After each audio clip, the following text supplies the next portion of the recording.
I'm going to be straight up with you here. WWF Super WrestleMania is not a very good game, but it does hold a special place in my history as a wrestling fan. Back in 1996, when I first started getting into wrestling, this was the game that I played almost religiously. At this point, I really didn't know much about wrestling, so I was kind of relegated to whatever the video store in my town had in stock at the time. And Super WrestleMania just happened to be the only Super Nintendo wrestling game that they had.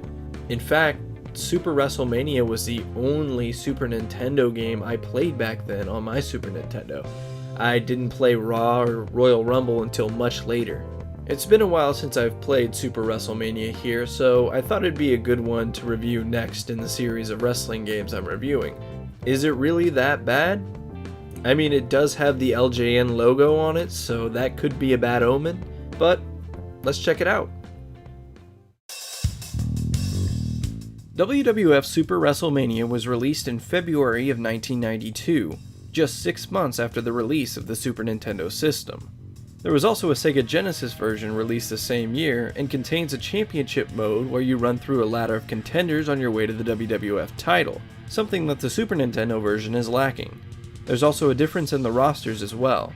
The Sega Genesis version has signature moves for all its wrestlers, more on this in just a bit. However, the Super Nintendo version has a large number of wrestlers, 10 to the Genesis 8. The two versions share Hulk Hogan, Randy Savage, and Ted DiBiase. From there, the Genesis version has the Ultimate Warrior, Papa Shango, Irwin R. Shyster, the British Bulldog, and Shawn Michaels. The Super Nintendo version has Jake Roberts, The Undertaker, Sid Justice, Hawk, Animal, Earthquake, and Typhoon. On one hand, it's cool that different versions had different wrestlers to choose from. On the other hand, if you were a big Ultimate Warrior fan, but only had the Super Nintendo, you'd probably be pretty upset. Today we're going to focus on the Super Nintendo version though, and if I had to use one word to describe Super WrestleMania, it would be shallow. The mode options are shallow, the moves are shallow, the roster, while decent for the time, is still pretty shallow.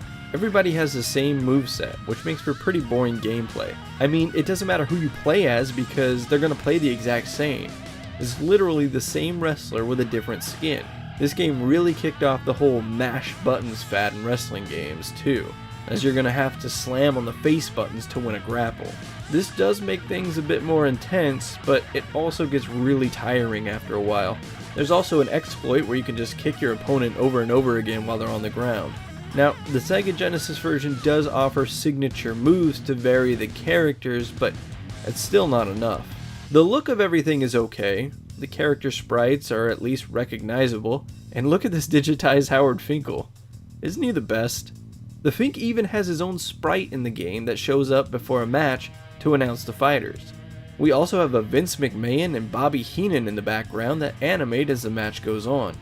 As for modes, the only real mode that's even slightly interesting is that you can do a Survivor Series match. You get to pick your team, the computer picks their team, and you fight in an elimination match until everyone from one side is defeated. Unfortunately, not everybody shows up on the apron like in real life. Instead, it's more like a regular 2-on-2 tag match.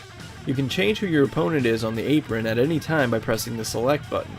When someone gets eliminated, a new partner will walk out from the back, which is a nice touch instead of them just showing up on the apron out of nowhere. The music is inoffensive, a decent job was done on recreating the wrestlers' themes.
And the generic themes of the game do stick in my head a bit.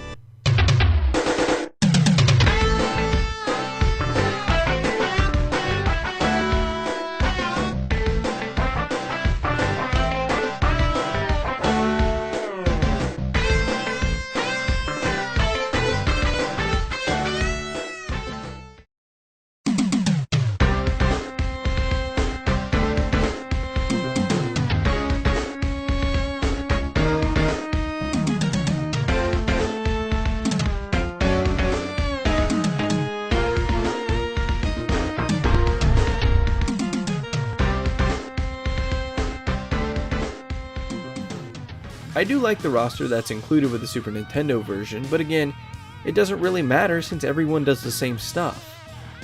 Overall, Super WrestleMania may look alright, it may sound alright, but is it fun?